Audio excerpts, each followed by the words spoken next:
So, all right, we got a little bit ahead of ourselves. Let's backtrack just a little bit. I want to know more about you two individually. And Tommy, we'll start with you. I already asked you guys, like, if you're when you started reading comics and when you started making them. Are you reading anything right now? Yeah, right now I am following the Massiverse stuff. Really big fan of that. So you got the Nice. Radiant Black. I'm Yep. behind a few issues. Uh, Same. but yeah, no, I'm really looking forward to finally getting to, I think it's Radiant Black 17. They previewed an issue at C2E2 about Radiant Yellow, and I've been wanting to read that one. I've heard it looked really cool from the preview. Okay. Yeah. I think yeah, it's either 17 or 18. They've been doing Yeah, this thing where like every sixth issue it focuses on like on a different radiant. yeah, Because like issue 6 was red and then issue 12 was pink and then so yeah, it's either 17 or 18 is yellow. And I'm assuming that that means that yellow is going to get a miniseries. I don't want to get sidetracked, but this right, is how right. I am as a person. Yeah, But yeah. I think that means yellow is going to get a miniseries because red already did. Pink has one that just started. Yellow's probably around the corner. But yeah, Massiverse stuff. Yeah, and then I'm reading a lot of generally I grab a few indie stuff when I see number one's coming out. Samurai Doggy, really liking that. Uh I think it's called Flavor Girls. It's kind of like a Sailor Moon type thing. That's pretty fun. I haven't heard of that one. Okay. I don't remember the publisher. It's got a really, really cute art style. That's why I picked it up. I thought I'll that have Uh to was look the it up. one, because I know what you're talking about. yeah, it might be. And then for Marvel, I'm following Daredevil. I need to catch up on it. I'm for DC. The only thing I'm really following is the Superman Space Race or Space Age, I should say. That one's pretty good. It's got Mike Allred for the art. It just looks amazing. Nice. Yeah. Big fan of him. Oh, and also the Fantastic Four that just started, also very good. Nice. Very nice. I'm like on the way out with like reading Marvel books because like I don't keep up with as much as I buy. So like I'd rather focus on like the non-big two stuff, and that's Yeah, kind of like the direction that I'm headed. yeah. But For a while, I was when Hickman got on X-Men, my pull list was pretty much just entirely Marvel, and then once he got off of X-Men, I was like, all right, this is a good point for me to start going back to indie because for a while I was only reading indie stuff, and then I got to Marvel and added more and more to the Marvel to my pull list until it was like all Marvel. So now I'm kind of easing back into indie stuff. so it's funny you say that because like here's how dumb I am as a person. All right, I did not read House of X or Powers of X, but like everybody was raving about it, telling me, "Oh my god, you need to read it," blah blah blah. And then like my buddy for my birthday like got me all of the back issues up until that point, and then he used to work at the comic shop that like I went to, so he added like the rest of them to my pull list, whatever. I'm like, okay, cool. And then like one day I call up the shop and it was right after they announced all of the new X-Men titles. There was like 6 of them, and I was like, add all of them to my pull list. So I totally hopped on the X-Men hype train without having read a single fucking page of it. And for like probably a good 8 or 9 months, I was still pulling it, not reading any of it. And after a while, I was just like, enough is enough. I need to cancel these. Yeah, my friend, he got into comics a few years, I think pretty recently, and he asked me for some recommendations, and I said, "Oh, you should check out Spider-Man because Nick Spencer's run had just started with Ryan Otley on the art, and it was pretty incredible stuff." I think he was halfway into that run at the time, and so he put Spider-Man on his pull list, and then Spider-Man's a triple shipping title, and then Beyond came out, and it was still triple shipping. And he doesn't read comics that fast, so he kept going like, "Hey, I got this giant stack of Spider-Man. And every week I go in, and there's more and more." And I'm like, "I don't know what to tell you." Yeah, that's funny. I don't want to keep getting sidetracked, but Yeah. like I have like half a story about that too, but I won't dive into it. Tyler, are you reading anything currently? No, sure. Yeah, and you get sidetracked. We're here all night, or I am. Hopefully, Tommy is too. I mean, same. I don't really have much to do. This was basically the only thing I had planned for my evening. So Yeah. I am reading stuff. The kind of stuff I like to read is indie, kind of weird indie stuff, 90s and 80s, um, like Vertigo and whatever. So Vertigo's good. wrong hand. I'm trying to point to it right up there. Yeah, there we go. It's behind me. I'm reading Lovesick by Luana Vecchio. It's an image series. It's totally weird, very messed up. And I read the first 2 issues and now I have a crush on her. So I definitely recommend that one. And where is it? Yeah. And I also have the Grant Morrison Doom Patrol. That's like one of my all-time favorite series. But I read it, like that was almost like the series that kind of got me into like really into comics and his stuff as well. But that was a few years ago. So I'm rereading it now, kind of with a different perspective, from a perspective like as a comic writer versus back then it was just kind of to enjoy it, But now I'm see what I can learn because there's a lot to learn from him. And then otherwise just some Scout Comics #1s. I like to see what everyone else on our little publishing label is kind of putting it out. And of those, Cult of Icarus. They spell it Ikarus. That one. I got the issue 1 of that as well. Oh, yeah? I never read it, but I got that one because somebody else had like recommended it to me. I think I just thought it looked cool or whatever. But yeah, so I've heard of that one. I can't speak for anyone else, but continue. No, yeah, that's one of my favorite ongoing Scout ones. Like that's totally my thing. It's not as dark as like Lovesick, but it's like kind of undergroundish, like the themes in it, and it's about like a music and this band and vampires, so it's pretty cool. Is it still ongoing or is it a miniseries? I mean, with Scout, I don't know if anything's truly ongoing. It's like you kind of just got stuff that's trades at a time. So okay. I mean, it's in its first trade. Yeah, it's on issue 4, and I think it's going to get to 6. So, speaking of other Scout books, have you read Kilchella?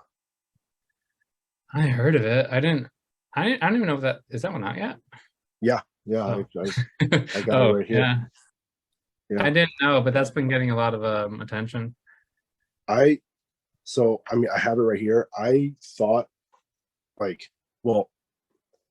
horror serial killer genre, whatever, isn't usually my deal, but like I actually really enjoyed that one. And I can't believe that the next one, it came out last month and the next one's not coming out until January, which totally sucks. But like the wait sucks, not, obviously I'd rather it come out, but yeah. Oh, so the #1 came out and 2 is like, 2 comes out in January. Yeah, Scout does that actually. They put a 2 or 3 month kind of waiting period between it to kind of let sales go and build some hype, I guess. Yeah, because the same thing's going to happen with Star Chaser, and we're like, okay, or I mean, because I do a lot of the most of the promo and marketing, so it's like, how am I going to keep everyone interested for 2 whole months until issue 2 comes out? So it's going to be a challenge, but for real. Yeah, because I was confused by that too, because I could have sworn I was like, I'm almost positive that Tyler told me it was coming out in February, and then I scrolled to the very end of the PDF and I saw that it said May or May, and I'm like, why the fuck is issue 2 coming out in May if it's so? Then I was like, no, maybe I'm misremembering. Maybe he said it was April or something. Like, so that's interesting that they do that. I had no idea. Yeah, there is a logistical reason, especially for independent comics that are kind of more niche than like say an Image comic. When a local comic store orders a comic, like they order so much of #1, and then they order #2. What they usually do is they'll just order a flat half of what they ordered for #1. So the idea is that having like a 2-month gap, it gives time for the stores to say, oh, #1 actually sold pretty well. Maybe we'll order this much, or okay. So So you're saying that, would they be ordering issue? I've got my pen like I'm fucking professional, Yeah. but like, are you saying they order issue 2 potentially before 1 is even like selling in their stores? Yes. Yes. So they're okay. So they're preemptively saying, all right, we're gonna order, like, we ordered 30 copies of issue 1, so we're only gonna get 15 for issue 2, right. and then like depending on like if people have it on their pull list, and like here's what's left over kind of deal. Yeah, and then this way they can see like if people are coming in saying, "Hey, I heard about this comic. I want issue 1," and they'll say, "Oh, yeah, this is getting a lot of interest. Maybe we'll order even more of 2." And I guess like on the backside of that, it also gives more people time to like add it to their list, Right. instead of like just relying on shops to be like, oh, this actually sold more than we thought. Like it works kind of both ways for that. That's actually, damn, that's like kind of genius. Like it sucks to have to wait, but Right. like if that actually works out, like that's pretty smart.